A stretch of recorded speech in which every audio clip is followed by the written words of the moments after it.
21세기에 가장 오랫동안 치러진 전쟁은 바로 북한과 바다의 전쟁이다. 최근 우크라이나 전쟁을 중계하는 해외 오신트 워모니터가 SNS에 남긴 말인데요. 이 말은 북한이 시도 때도 없이 동해아서에 포탄과 미사일을 쏘아대는 행동을 보고 비꼰 농담입니다. 그런데 국내 일각에서도 북한이 동해용왕과 싸우고 있다고 조롱하기도 합니다. 그도 그럴 게 지난 몇 개월간 북한은 매일 수십에서 수백 발의 포탄을 쏘고 미사일을 쏴댔습니다. 그 모습이 마치 바다와 전쟁을 하는 것 같은데요. 특히 11월 2일에는 미 랜드 연구소 추산으로 우리 돈 약 1,000억 원에 해당하는 25발의 미사일을 난사했고, 바로 다음 날인 3일에는 최대 사거리가 15,000km로 추정되는 화성 17형 ICBM을 발사했습니다. 이에 대해 군 전문가들은 북한이 미 본토를 타격할 수 있는 ICBM 발사로 미국을 자극하면서 우크라이나 전쟁으로 잊혀졌던 존재감을 과시해 협상력을 올리려 하고 있다고 보고 있는데요. 그 증거로 북한은 올해만 7차례의 ICBM의 발사가 있었으며 수년간 이뤄지지 않았던 7차 핵실험을 준비하는 것 같은 동향까지 포착됐습니다. 이런 모양새는 북한이 미쳐서 전쟁을 준비하는 게 아니라면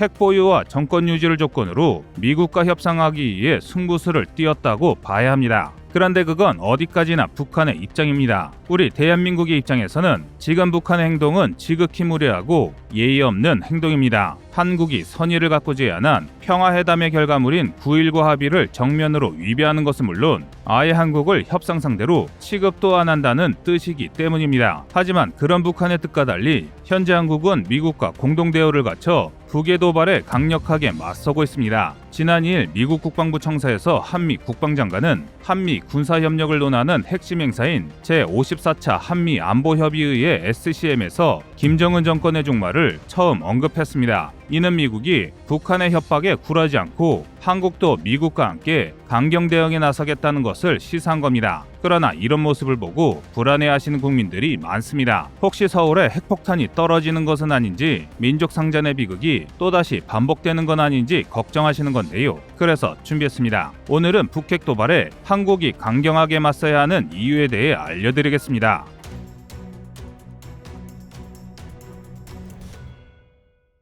요즘 북한의 도발은 선을 넘어도 한참 넘었습니다. 이 때문에 현재 한국과 북한은 강대강의 모습을 취하고 있습니다. 그런데 여기에 중요한 사실이 하나 있습니다. 바로 국제정치학이 있어서 강대강의 대립이 시작되면 어느 한쪽이 무릎 꿇기 전까지는 강대강 체계가 계속 이어진다는 것입니다. 그래서 한국이 지금 북한에 화해하거나 협상의 모습을 보이게 되면 이 강대강 구도가 무너지고 앞으로 북한의 지휘부는 자신들이 얻고자 하는 무언가 있을 때마다 지금과 같은 행동을 반복하게 됩니다. 이 때문에라도 현재 우리 정부는 강대강 체계를 유지하고 있는 것입니다. 그리고 이에 대한 명분도 차고 넘칩니다. 그중 대표적인 게 9.19 합의 위반입니다. 2018년 9월 19일부터 대한민국 국방부 장관 송영무와 북한 노광철 인민무력상이 사인한 9.19 합의에는 우리 군 내에서 상당히 큰 반발이 있었을 정도로 평화에 중점을 둔 합의서를 작성했습니다. 큰 틀에서 보면 일체 적대행위 전면 중지, 비무장지대의 평화지대와 서해 북방 한계선의 평화수역화에 대한 합의가 이뤄졌는데요. 이를 위해 비행금지구역 설정, 지피 철수,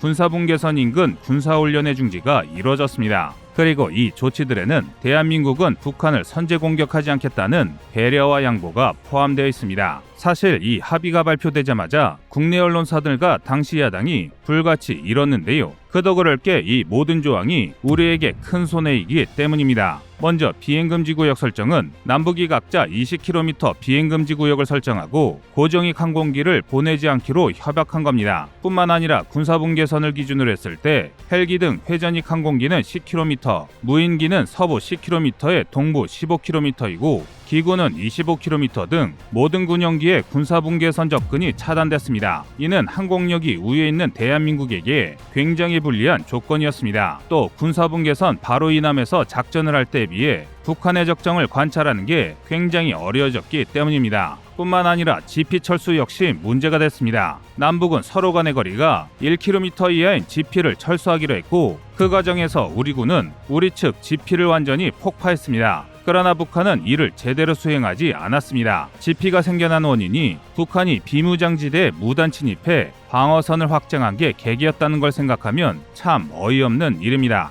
그리고 군사훈련 중지는 훈련은커녕 병사들을 먹이고 평소에 장비를 운영할 기름도 없는 북한과 달리 꾸준히 신병을 훈련해야 하는 국군에게 큰 손해가 됐습니다. 지난 수십 년간 인구 증가로 인해 시가지가 확장되면서 대규모 훈련이 가능한 사격장과 야전 훈련장 중 상당수가 군사분계선 인근으로 이동했는데 갑자기 이런 조약이 맺어지니 우리 군이 훈련할 방법이 없어진 겁니다. 이런 불리한 상황은 또 있습니다. 적대행위 중단을 이유로 한미 현합 훈련 역시 크게 줄어 한국과 미국의 연합작전 능력도 크게 감소했습니다. 그런데 그럼에도 불구하고 우리 정부는 북한과의 평화를 위해 9.19 합의에 서명했습니다. 그리고 결정적으로 많은 군 전문가들도 한반도 내 평화를 위해서라면 비록 우리가 다소 불리하더라도 합의를 하는 게 맞다고 입을 모았습니다. 원래 외교는 선협력 후 보복이 돼야 하기 때문인데요. 이게 무슨 말인지 이해하기 위해서는 국제정치에 다루는 게임 이론 중 티포텟 전략에 대해 알아야 합니다. 티포텟 전략은 미시건대 정치학자 로버트 엑셀로드 교수가 진행한 모의 시뮬레이션에서 탄생한 이론입니다.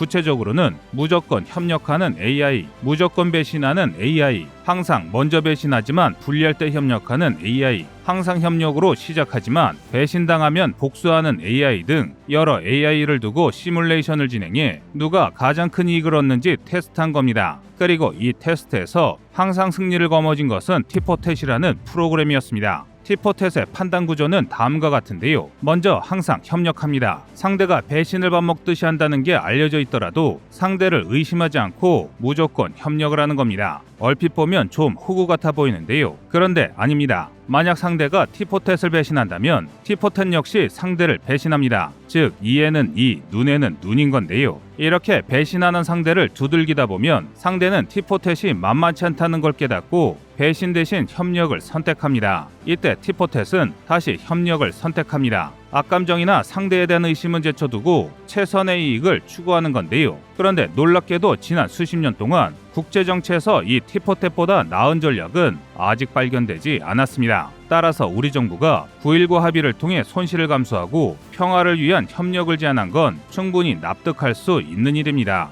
하지만 문제는 그 다음입니다. 북한은 9.19 합의를 지키지 않았습니다. 연평도 포격 도발이 일어난 지 정확히 9년째인 2019년 11월 23일에 김정은의 직접 지시를 하달받은 북한군이 군사훈련이 금지된 창린도에서 포격 사격을 개시했습니다. 또 2020년 5월 3일 북한군이 우리 측 지피에 사격을 가해 양국이 동시에 합의를 위반하게 했습니다. 그리고 결정적으로 올해 10월부터 무려 12차례 도발을 감행했습니다. 10월 14일부터 11월 2일까지 10여에 걸쳐 수천 발의 포탄과 수십 발의 미사일을 완충구역에 난사했고 앞서 말씀드렸듯 11월 3일에는 ICBM까지 싸제 꼈습니다. 뿐만 아니라 수십 대의 군용기로 비행금지 구역을 활보하며 우리 군을 도발하기도 했는데요. 이는 누가 보더라도 명백한 배신 행위입니다. 그래서 우리 한국 역시 강경태세로 전환했습니다. 대규모 한미연합훈련을 재개하고 북한 인근에서 에이테캠스 현무 등의 발사훈련을 통해 북에게 경고 메시지를 보냈습니다. 또 11월 2일 열린 한미안보협의회에서 우리 측 이종석 국방장관이 북한이 핵을 사용하면 김정은 정권은 종말할 것이라는 역대급 수위의 강경 발언을 했습니다. 이는 지난 10여 년간 대한민국이 북에 보낸 공식 메시지 중 가장 강경한 축에 속하는데요. 이에 따라 남북 간의 긴장 관계가 2014년과 2006년이 있었던 핵실험과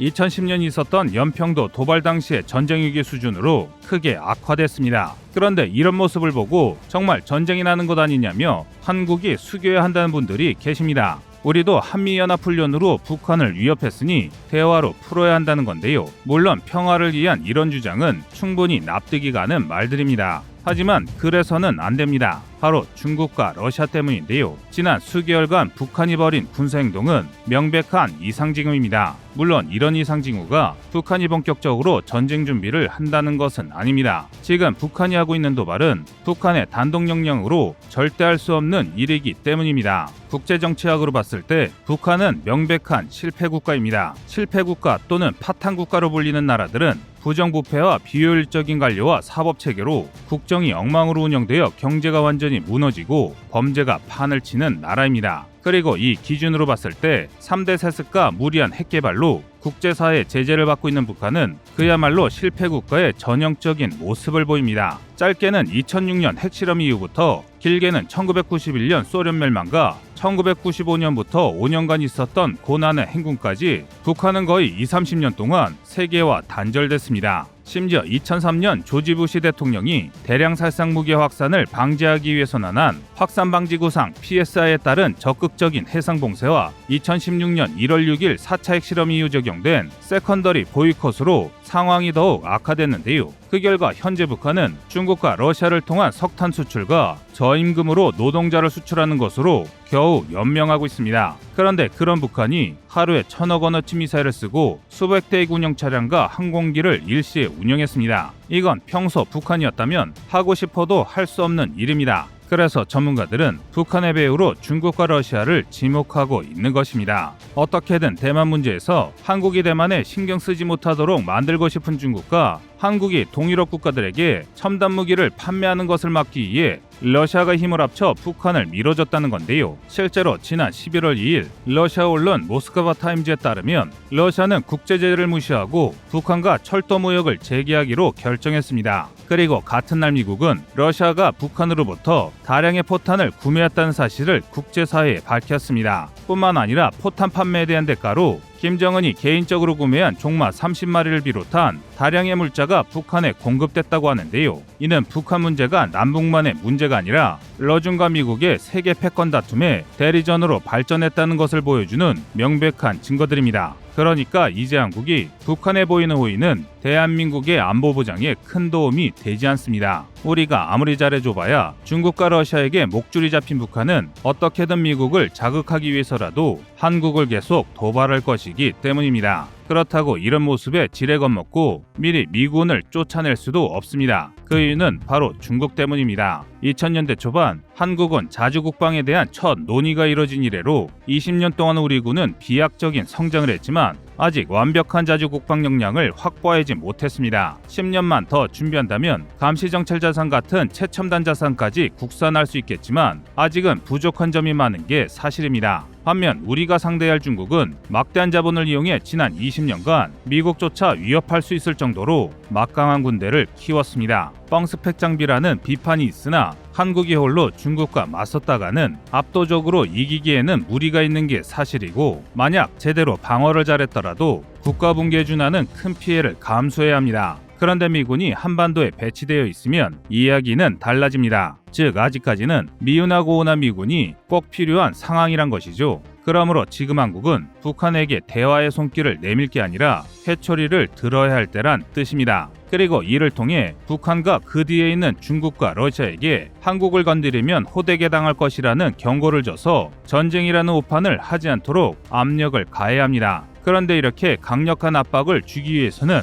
반드시 해내야 할 일이 있습니다. 그것은 바로 자주국방입니다. 대한민국 스스로 적을 막고 나아가 반격할 수 있는 역량이 있어야 중국과 러시아도 대한민국을 미국의 부하가 아닌 강력한 국가로 인정하기 때문입니다. 또 미국이 우리의 최우선 동맹이지만 이들에게도 우리가 얼마나 강력한지를 보여줘야 대한민국을 동등한 국제적 파트너로서 인식시켜야 합니다. 그 이유는 반드시 그래야만 동맹인 미국과 명목상 우방인 일본에게도 우리가 제 역할을 하고 있으니 중국과 러시아를 상대로 한 전쟁에서 한국을 고기방패로 내세울 생각을 하지 말라고 경고할 수 있기 때문입니다. 여러분의 생각은 어떠신가요? 이상 꺼리투브였습니다. 안녕하세요, 꺼리투브입니다. 여러분의 가부나 성원에 힘입어 군사무기에 관심 없는 분들도 쉽게 이해하실 수 있는 대한민국의 육해공 군사무기의 숨은 비하 이야기를 책으로 엮었습니다. 하루 종일 검색해도 절대 찾을 수 없었던 비밀스러운 내용을 이제 책으로 만나보세요.